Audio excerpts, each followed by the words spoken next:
Great. Well, we will dive in with our lovely little group. So thank you so much for joining me tonight or today. I know for Rita it's lunchtime, so thank you so much.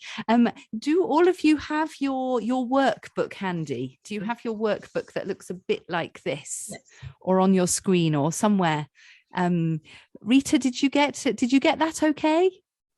I apologize. I may not have, so I may be late to this conversation. So I apologize. Hold, let me check. I don't have it with me right now. Sorry. Oh, no problem. I wonder if let me see if I can just. If I'm gonna be kind of, I don't want to hold the group back. No, don't worry. Let me just see if I can send it to you quickly, which may test my technical skills, Rita. But just let's see if I can do it quickly. Or if you can send me your email, Rita, I can forward it to you because oh, thank you, Ellen. It's a PDF. I have it in front of me. Oh, sure, great. So let me forward the email. It's the email where the Zoom link was added. Exactly. Oh, thank you so much, Ellen. That would be really amazing if you could do that, because I'm pretty sure you'll do it quicker than me when I've got my screen open. Yeah, I know.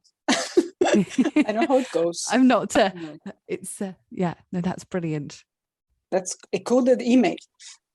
Yes. Okay. How's that? Sure.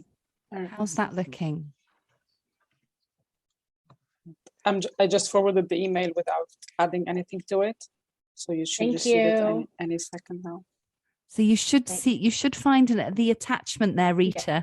And that's the workbook. I have it. You have it? You. Wonderful. Wonderful. Okay, great. Because the workbook is important, because we're going to be doing the exercises together. So it's really, it makes such a difference if you actually write it down, because even if you're just thinking, well, I don't need to write it down. In fact, the very act of writing it down is very powerful.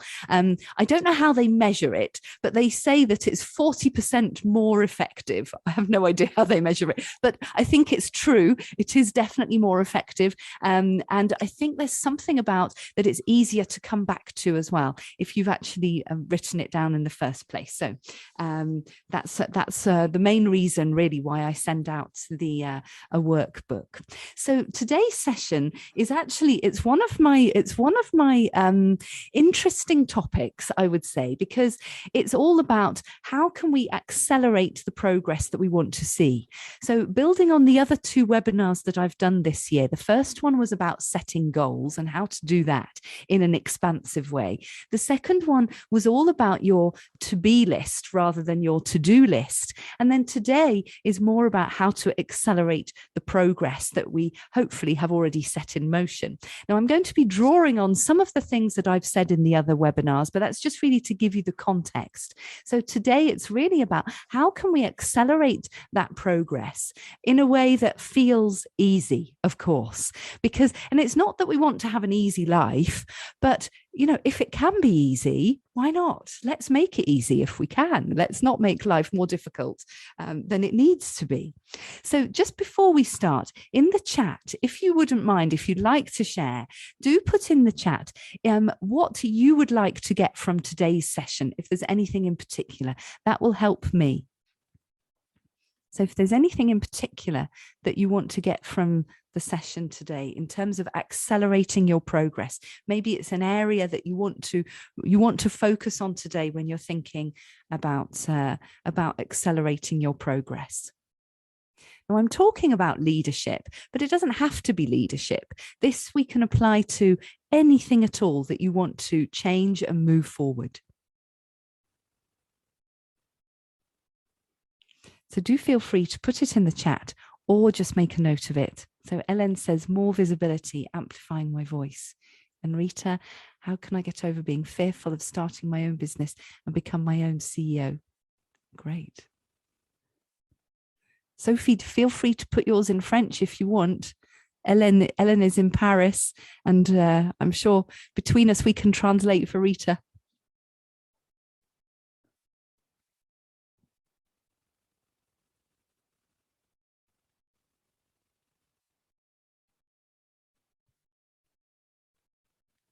So in the workbook, you'll see strategy 1. So I'm going to talk to you about 5 strategies, and I'm going to do really a quick tour of those 5 strategies. Okay, so we're going to be thinking about 5 different ways, but really they're powerful when you bring them all together. So just to look at Sophie's there, organiser mes priorités pour réaliser mon projet. So Sophie wants to organize her priorities so that she can put her project, make her project happen. So I hope that's a good translation for you there, Sophie. So excellent. So we've got 3 wonderful projects there. So let's see during this hour if we can help to move those forward.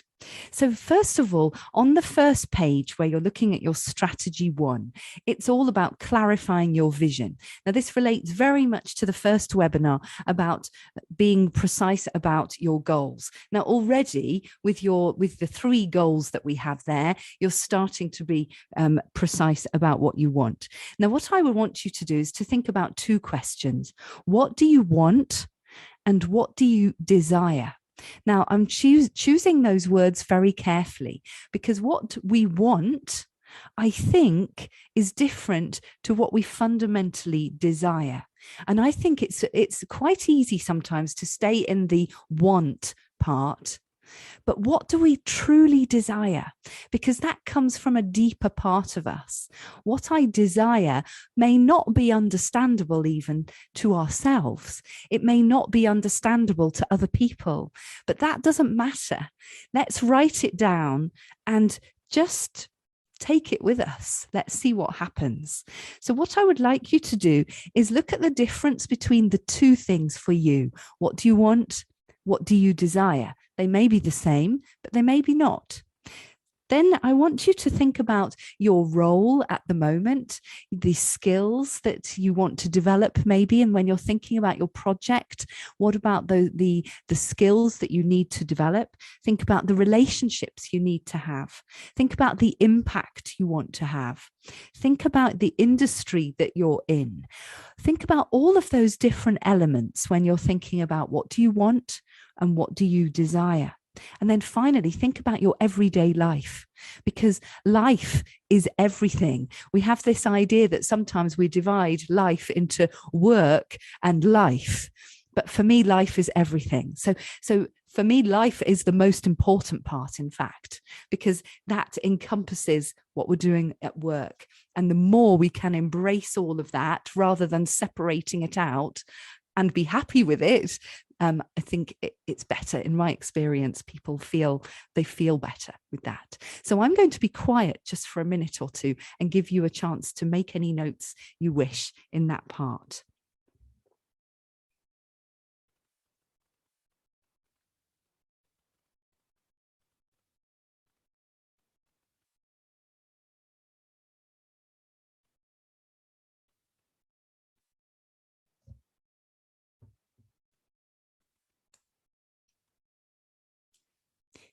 Now, just looking at your list, and I realize I'm moving you quickly on here. This kind of exercise you can definitely come back to tomorrow and add in a few more things. Many people know what they don't want.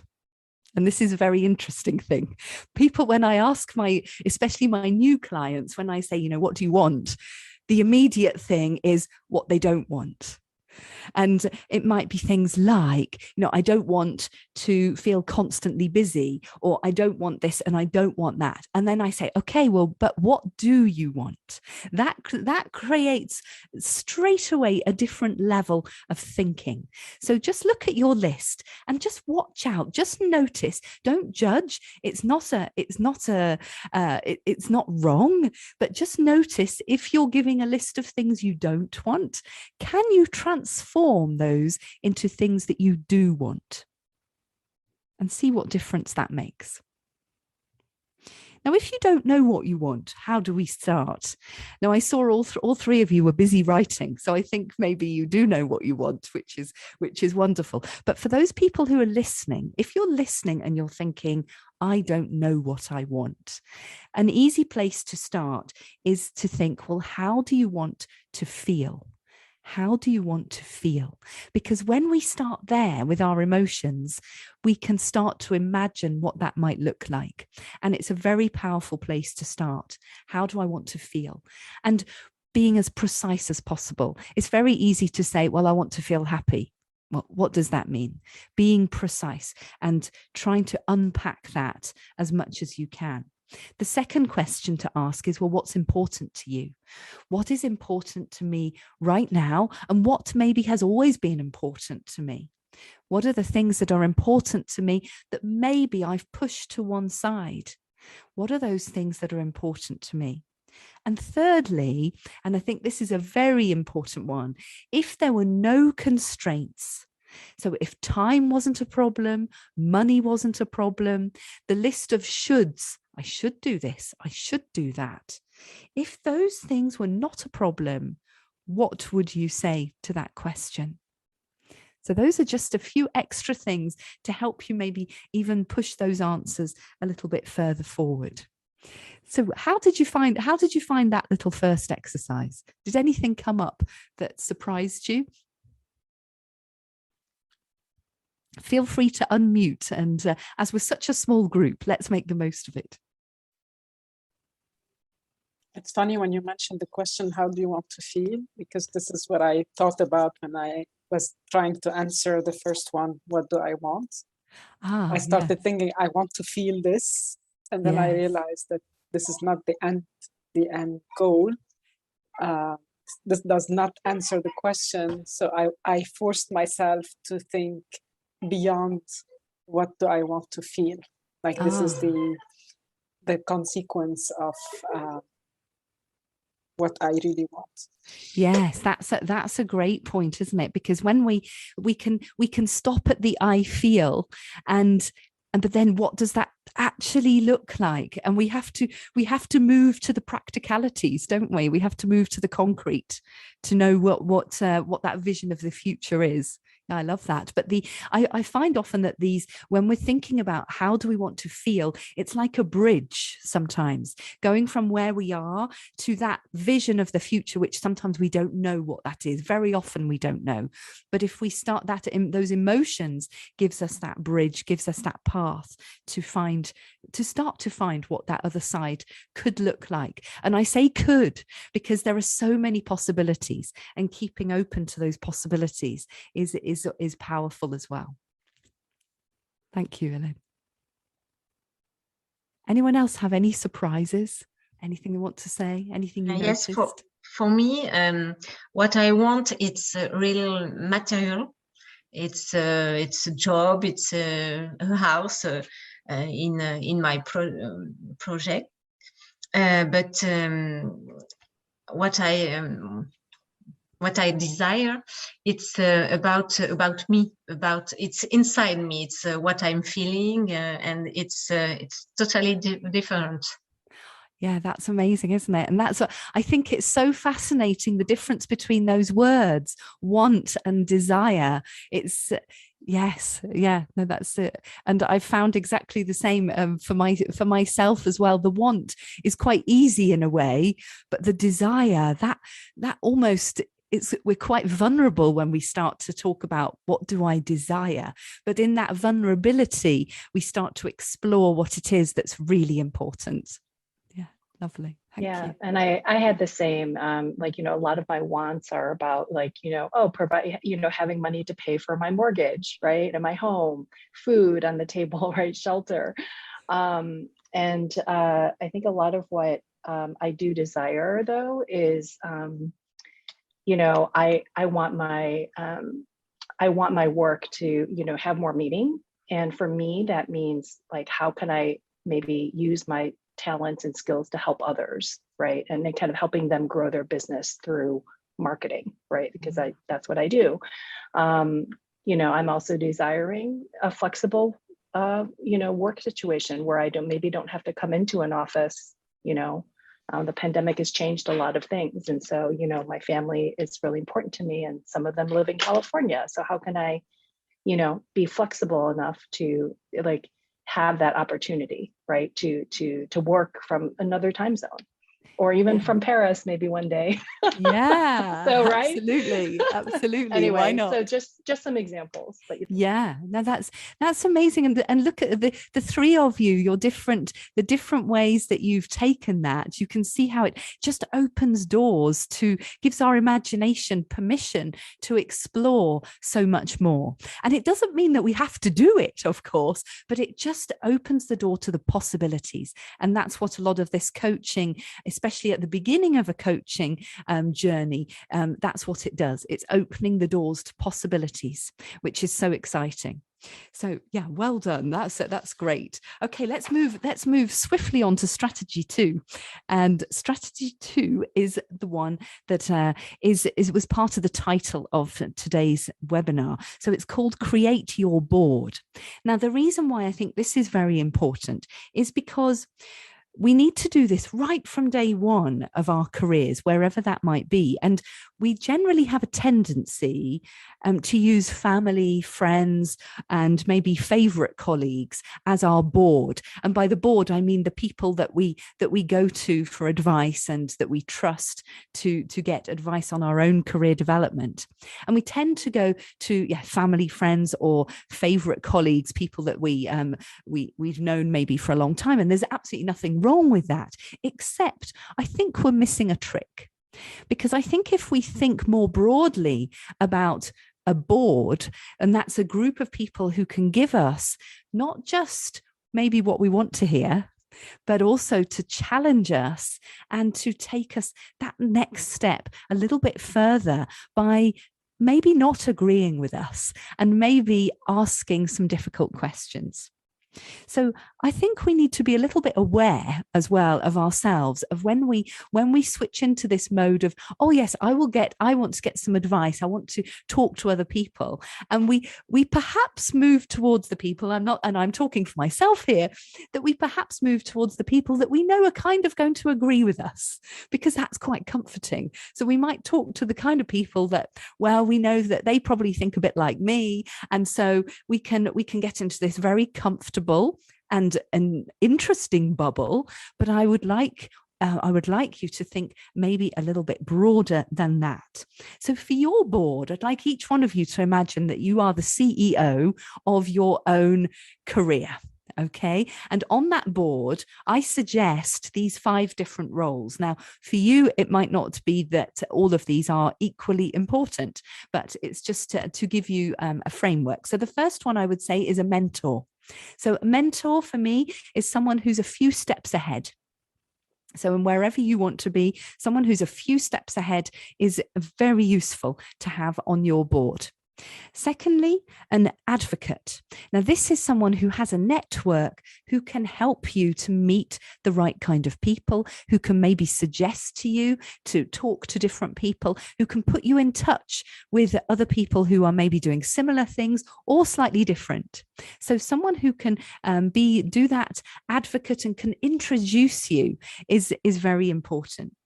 An advisor. So an advisor is really someone who's an expert in your field or in the way that you want to develop in your industry. A fourth one I would say is a peer, someone that you respect. So a peer, someone you've worked with, someone you really respect, and you respect their point of view. And most importantly, they know you well. They really know you well. So they've seen you at your best. They've possibly seen you at your worst. So somebody who knows you well, who can maybe remind you also of your successes. I think that's also important. And finally, someone in a coaching role. Now, this doesn't have to be a coach, but somebody in a coaching role who is going to ask those challenging questions. So that could be a manager, it could be a coach, it could be somebody who's just very good at asking those kind of questions. So those would be my standard kind of group that I think is very useful to have as your own board. So what I would like you to do is to think about those 5 roles and think, well, which ones of those do you have already in your board, as it were, and then which roles do you need more of? So in the workbook, you'll see that you've got a bit of space there, so use it as you wish, but I think it's useful to pinpoint those that you already have, because sometimes we don't see the ones that are there, that are right in front of us, and then think, well, actually, I could really do with, for example, an advocate, someone who's going to help me network a little bit more or put me in touch with people. So think about which roles you have and which roles would help you at this particular point. So have a little think about that, and then let me know what you think.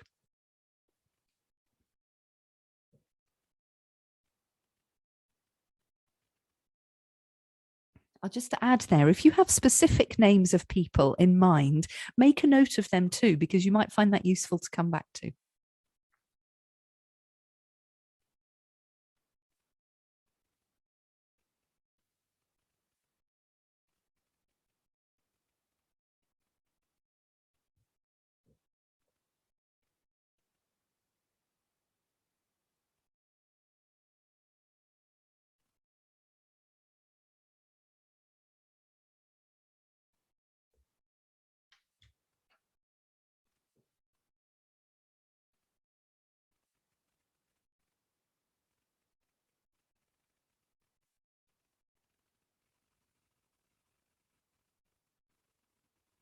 Okay, now this again is something you probably need to come back to. It needs a bit of time to think about.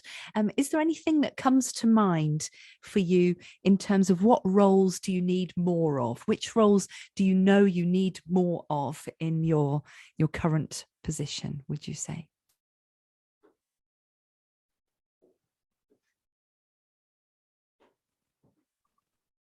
I'd say for me, I need to work on finding the role of an advocate, as well as that kind of coaching role. I'd say that maybe those are two of the gaps that I can see immediately. Yeah, and I think, the advocate one, I think, is a really interesting one. And I think, and I don't like to generalize about men and women at all, but what I have seen, and this comes from when I worked as a teacher in a boys' school for many years. And what I noticed was that the old boys were very good at networking. Very good at networking and supporting each other, and from my school, I went to an all-girls school, and I have to say we're not as good at networking. Now, that may be just my experience. As I say, I don't want to generalize, but I do think that the networking side is something that possibly for women is something that maybe we're not as good at. I mean, what do you think?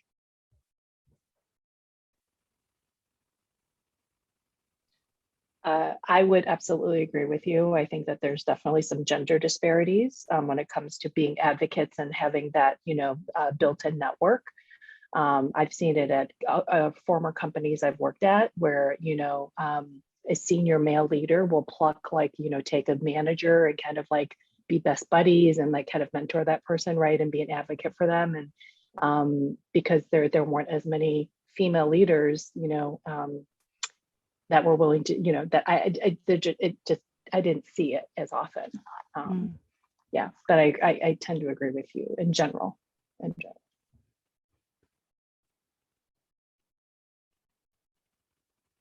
Any other comments about what roles you think you could do with having more of?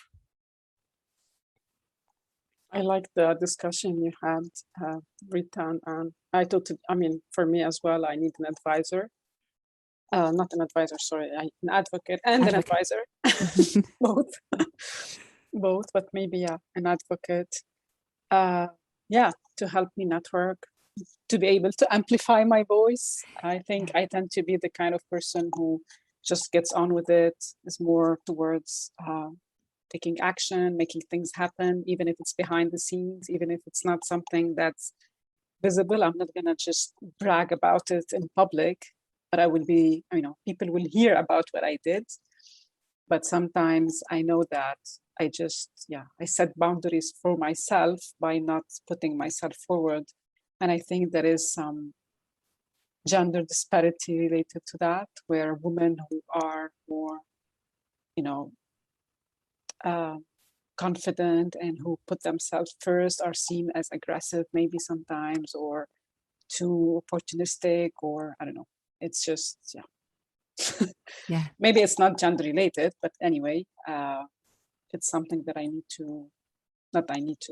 would like to work on.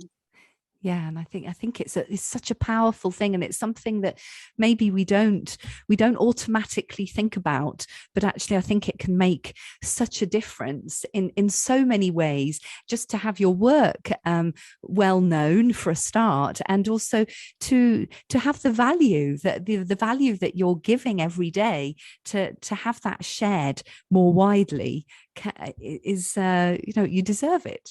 It. Sometimes we're lucky because we have people in our surroundings that help us. Like my current role, my manager is amazing, and she's always advocating for me. Ah, nice. But yeah, I mean, I'm not doing anything about it. It just happens. Yes. That she's there and she's pushing me, and I need to learn to do the work myself. Yes. Because if she's not there, I'm just, I wouldn't be able to make an impact as I would want to. Yes. And it's interesting what you say, Hélène, that she's doing it without you asking her. I wonder what she would do if you did ask her. Yeah, she would go even further. Could be good. Good point, Anne. Good point. Yeah. Sophie, did you want to add anything? Yes, for me, it comes from my friends, because I have so my English is awful. No, it's not awful. It's very good. I work alone, so I don't have just my clients, and sometimes they are very close to me to help me with to see clearly what I want, what I prepare for my future. And it's they are most of them are older than me, and they are more experienced and more sagesse. I don't know. Wiser. And it's easier for them to help me. And my friends, not from here, only you, but most of the time they are far from me, but close to me, because they, how do you say, soutenir? They support me. Yes. Yeah, no, it's the most important for me. Yes. Yeah, that's it. Yeah, and the support is so important, isn't it? And when we're looking at stepping outside of our comfort zones, then having support is really clear. Yes, it's clearly important. Yeah, well done. That's a great exercise to have done. So, and what I would suggest to you is to come back to that list and see, what could you do to maybe give yourselves that extra bit of support that's probably there. It's there right in front of you. We sometimes just need to ask. So yeah, great. Okay, let's move on to strategy number 3. So number 3 is perhaps related in a way, because it's all about turning up the dial on your strengths. And because often when we think about changing, often we think about, well, what are the gaps? What don't I have? And we sometimes forget that actually we have so many strengths that we can build on. And if we start with those strengths, very often we can also overcome the gaps or build up the gaps at the same time. So many people, especially when I talk to people about what their strengths are, and one of the first exercises I do often with teams as well is ask each person to write down their 10 strengths. The reaction normally is, oh my goodness, I definitely haven't got 10. And they usually say, I think I've got 2. And but anyway, with a bit of time, everybody finds 10. Everybody. I haven't had one person yet who hasn't found 10. And it's amazing the power of that list. because that list gives us the basis to go in so many different directions, especially if we're careful and not using synonyms. I do say no synonyms, otherwise that's called cheating. But if we can really focus on what our strengths are, it gives us a great board where we can spring off from, and it helps us to accelerate very fast. So what I would like you to do today, I'm not going to ask you to do 10. That would take a little bit of time, but maybe do that afterwards. I'd like you to identify one of your strengths.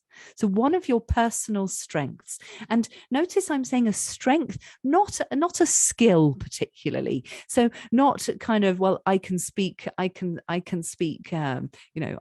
Italian fluently. Not a skill, but a strength. So a strength is almost is a capacity that you can use in lots of different ways. So identify one of those. And I'd like you to think about how could you use it more right now to help you progress in your project that you have identified. So just make a quick note of the strength and how you could make more use of it right this minute, right from tomorrow. And think about concrete examples.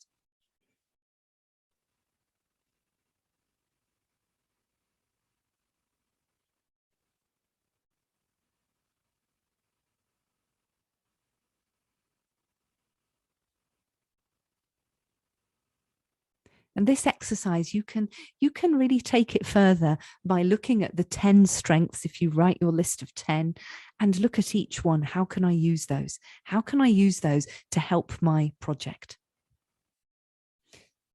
Now, because maybe at the end, we might come back to that. So keep hold of that and we will come back to it. So let's move on to strategy 4, which is play the long game. Now, this might feel a bit counterintuitive because when we think about playing the long game, that doesn't sound fast, does it? But what I mean by this is when we play the long game, we're keeping in mind what's really important to us. So that's what are your values? What's your mission? What is your purpose? And by keeping that at the core, in fact, although it's the long game that we're playing, maybe a 20-year, it's maybe a 20-year project. But when we're keeping that in focus, what happens is that people can make decisions very, very quickly. That's the first thing. People are very resilient when they keep those things in mind because they know that there is something worth pushing through. There's something worth the discomfort to continue.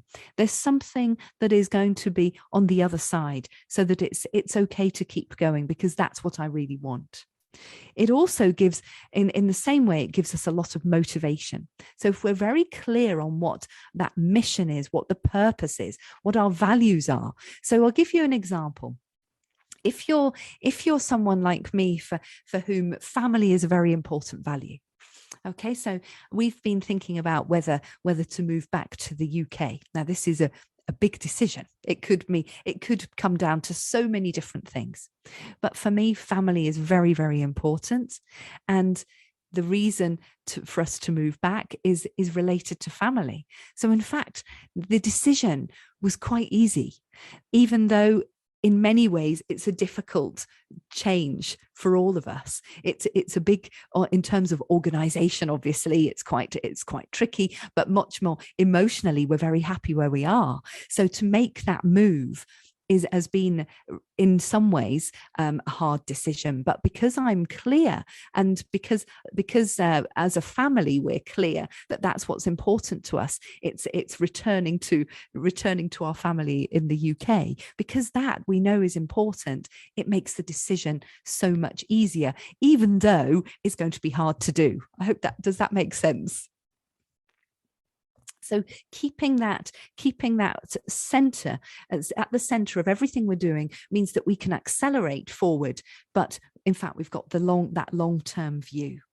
So what I want you to do is to think about a good, oh yes, Ellen said knowing your why. Absolutely. Knowing your why is the absolute center of it. And when we don't know our why, or when we forget the why, it usually becomes complicated.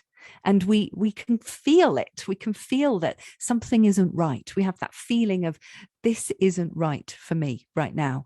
And often it comes back to that. So what I want you to do is just to think about a good career decision that you've made.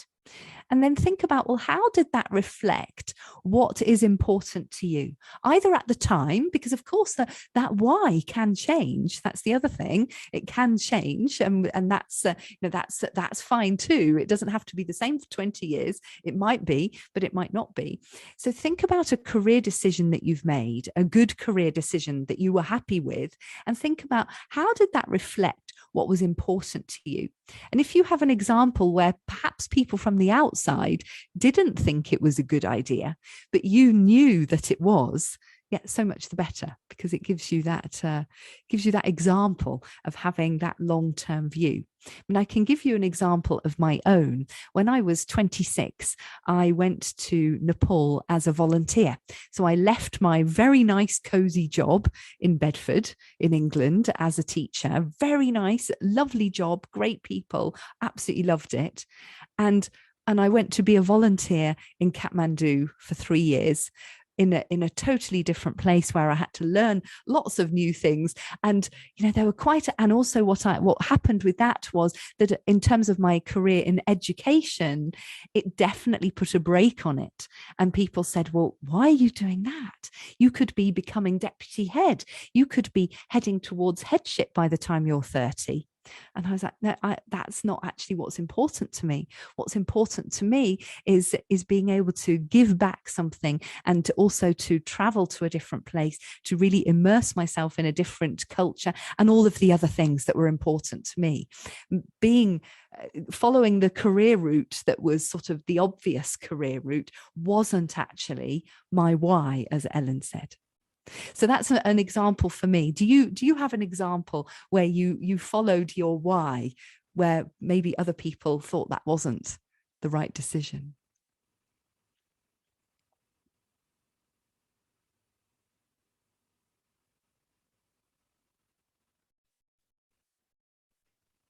I'm happy to share an example. So when I was living and working in Los Angeles in the, I'd say like mid 2000s, I was working at the Nestle and, on a good kind of career path. And I was very unhappy, even though I was making probably, decent amount of, nice money, living in Los Angeles, and, had a really nice set of colleagues, but I just was, I just wasn't happy. So I actually quit my job. And I planned for it. I fully resigned. And I decided I wanted to go into nonprofit, and my parents were questioning me, of course, right? I don't know if you know anything about Chinese parents, but they have a lot of high expectations, especially with immigrant parents. So, in America, but it's anyway. So then what ended up happening is that I worked in nonprofit for a little bit, and I was ready to kind of re-enter the workforce, and I wanted to move out of Los Angeles and back home to Chicago. And I actually ended up wanting to explore a career in marketing, but at a university, in the university setting. And so I actually ended up taking a job that unfortunately was probably set me back in terms of pay about probably 15 years. But I took it because I wanted the experience, and I wanted to really move back home to Chicago, and I really wanted to give this a chance. And so I had a lot of people telling me, why are you doing this, and questioning me. And that's difficult, especially when it's your parents. But anyway, flash forward is that step back home to Chicago has led me to a couple of other opportunities, and to where I'm at today, But I'd say, what was important to me was to find something to explore the nonprofit world. And actually, I'm working at a nonprofit today. So I had to kind of take a few steps back in terms of, pay, comfort, all of that, but then ended up, kind of back in the, between for-profit and nonprofit anyway. So now I'm here, but it was very, it was intentional, but it was very difficult. Yes, yeah, and thank you for sharing that, Rita. And I think you raise an important point that it's not always easy, is it? It's not always easy to keep that keep the why in the center. Yeah, thank you for sharing that. Okay, we're heading towards the final strategy, number 5, which is invest in yourself. And I think that this one is very, very important because we all have our own glass ceiling. We talk a lot about glass ceilings in terms of gender and race, and of course those things are there, but we all have our own glass ceilings. No matter where we are, what we're doing, we have those. Because for me, our own glass ceiling is every time that we have a belief that's not helping us, every time that we have a little voice that's telling us that we can't do something, that we're not enough, or a little voice that is not helping us, every time that we are unable to move forward from unhelpful emotions. Now, I'm not someone who suggests repressing emotions, not at all, but instead processing them, noticing them, and being able to move forward. Being able to move forward through those difficult emotions is really important. Also being aware of our own blind spots, and all of us have them, what our own blind spots are about, maybe in our roles, what our strengths are, what our weaknesses are, and being able to be more aware of those is, for me, is a glass ceiling. Because that stops us from moving forward, and it also stops us from, especially in a leadership position, it stops us from helping other people to develop. Because if we can't see our own blind spots, then we can't help other people to do that too. And I think that is a non-stop kind of work and effort. I think it's never finished. But if we can start to be very self-aware and to be on the lookout for those, and not in a judgmental way, but just noticing. I think this is the other thing. It's not to be down on ourselves. It's just to notice. Let's just notice, accept it. Do we want to change that or not? Let's we can keep it quite light, but it can still be powerful. And then the final glass ceiling is really having the confidence to step outside of our comfort zones. And that, for me, is another glass ceiling that often we don't think about enough. And I think this comes back to really the other strategy about having a board around us, because when we get that board around us, that can really help get that confidence that we need to be able to take those steps that we want to take. So just to finish off, because the time is going very quickly, I just have 4 steps that I would like to outline to you that, for me, help to accelerate your change. You've got those 5 strategies, but there are 4 steps that I feel are useful to just move through. Just to recap, really, on what I've said in different places of this webinar. The first one is finding the desire. What is the desire? What do you desire?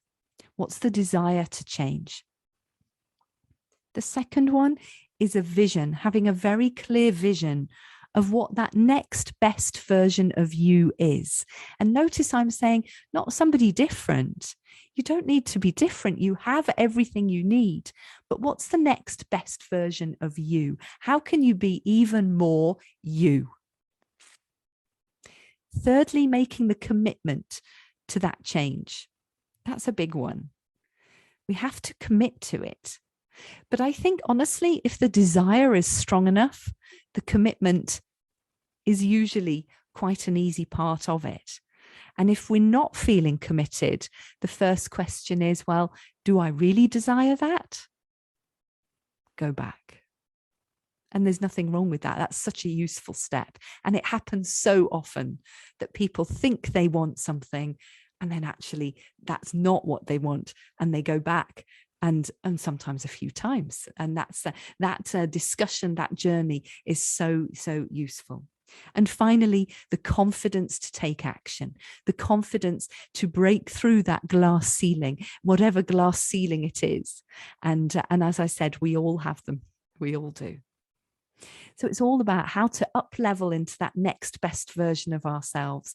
And then what I hope that you've got from today is really a very clear path of how to start that discussion with yourself, how to self-coach yourself. You can do a lot with those questions just that I've given you today, and really to give yourself space to think about each one of those strategies, and hopefully some of those pieces will start to click together. So just to help you to take that next little step, on the final sheet, I've put my favorite question is always the one thing. What is the one thing that's going to make a difference for you today? What's the one thing? Because I think it helps to focus just on one. And maybe that one thing you might think, well, that's a very small thing. It won't be a small thing because it will take you to the next step. So what's the one thing that you want to do that's going to make the difference for you right now? So what's that domino? I often think of it as a domino, you know, and you line up the dominoes. What's the domino that's going to have a great impact on everything around it? Now, it might be something. So for example, for me, this is a really simple one, but at the moment I'm not sleeping very well. So for me, the one thing I need to do is to start sleeping better, because I know that for me, it's a real domino. So this doesn't have to be complicated. Keep it really simple, because when we keep it simple, we can make it happen. And that's what I like with, that's really my style, is to keep things simple but powerful, and then we can really move forward. Okay, so we have to come to an end just about there. Just before we go, is there anything that you'd like to say about the session? If you look back at your projects, so we had three wonderful projects there that you put in the chat at the beginning. Do you have any reflections on what you need to do right now? What is it? What is your one thing right now, having thought about those different strategies? Do you have one that you'd like to share? For me, less stress. Less stress. Yeah, less stressed. Excellent. So Sophie, what one thing would help you to have that? I don't know. Maybe more sleeping, more maybe relaxation or hypnosis. I don't know, but everything like that. So to look for some different options. It's always really interesting to write down all the options. So, and then come back to it tomorrow and see which options look like a good idea to start with. And maybe take care about me, because I don't have time to do that, and I think it's important. Yes. So that's maybe a belief. Then that would be what I would call a glass ceiling, because when we say I don't have time to look after myself, that's a belief, really. So that's a glass ceiling. So when we can change that belief to I can look after myself, then it breaks that. And I visualize these glass ceilings just let's just take them off.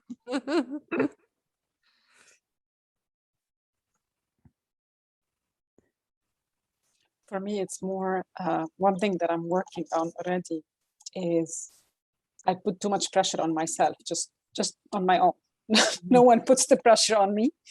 But I realized recently that I feel responsible for too many things. Yes. And it's just in my mind. It's the glass ceiling. Like I can let go of half of the things that I think I'm responsible for, and it will reduce the stress, like you're saying, Sophie. It's I know it will, because it's just limiting beliefs. It's things that I think I'm responsible for, but nothing's gonna go wrong if I don't do anything about it, or if I delegate, or Absolutely, absolutely. Oh, I love that one, Elaine. And maybe it's interesting to think about, what do you want to be responsible for? Yeah, good one. and go back to your why. Keep the why. What do you want to be responsible for? And then, yes, delegating is underrated. I did that the whole weekend. My husband prepared lunches and dinners. It was such a relief. Absolutely. No, that's great. And Rita, for you? I really loved the part about creating, our board. Mm-hmm. And so I'm going to kind of like maybe think about that a little bit more and start kind of putting the people together. Yeah. So yeah, I really love that part. So thank you. Oh, you're welcome. Yeah. You're welcome. And the thing about the board is you don't have to tell people that they're on your board. They don't need to know. You don't need to make doesn't need to be a big thing. I'm inviting you to my board could sound a little bit odd. But they don't need to know. But when you know, you can be very intentional about those conversations. And maybe with some of them, you do want to share it, maybe with a mentor, for example. It might be very useful, and to be then very clear about what you want from them. But we can have, we can have this board of people that they don't actually need to feel like they've got any extra responsibility either. It just changes the quality of the conversation that you might have with them. Yeah, great. Well, thank you all so much for coming. It's such a pleasure. Having a small group actually has been wonderful. We've had a real group coaching session together. So thank you so much for giving me the time, and thank you. I really appreciate it, and I hope that you've enjoyed it too. And do stay in touch. There is, of course, if you would like to have it, there's a 30-minute free coaching call. If you would like to make use of that, I will send the link tomorrow with the audio. So please, don't hold back from that. That's absolutely for you. And if you'd like to come to the next webinar, I think it's the 11th of April, and it's actually going to be the same one that I did in January. I've got a series of 3 webinars, and it's all about how to set expansive goals, essentially. So it's about goal setting. So it fits very nicely with what we've done today as well. If you're interested in that, we're talking about goal setting in a slightly more in-depth way. So you're very welcome to come along, and I'd love to see you. So yes. Okay. Well, thank you very much. I will stay online if anyone wants a quick chat. Otherwise, thank you, and speak to you very soon, I hope. Thank you so much, Anne. Thank you so much, Anne. You're welcome. It was nice to meet you, Sophia. Lovely to meet you all. Nice to meet all right. Bye-bye. Bye. Bye. Bye. Good evening.